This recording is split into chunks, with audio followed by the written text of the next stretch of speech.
everyone, in this video I will explain you how to create consumer confidence survey. First click at on Schoolfee form and then load form templates.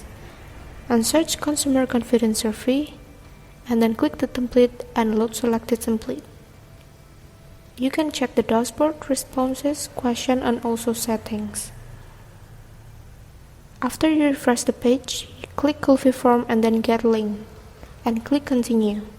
Choose your account and then click advance and go to Schoolfee form and then just click allow.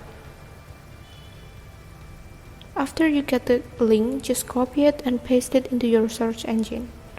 And now the form is ready to use. Like this. If you want to edit the questions, you can go to questions box and then insert new row.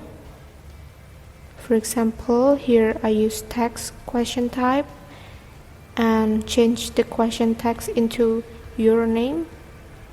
Also we need to change the options. We clear it.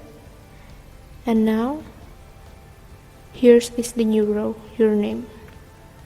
Also you can change the word, like for example full name. So it will change into full name.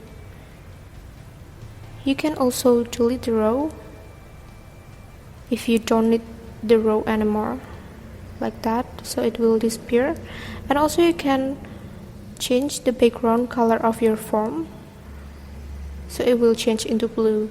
Thank you.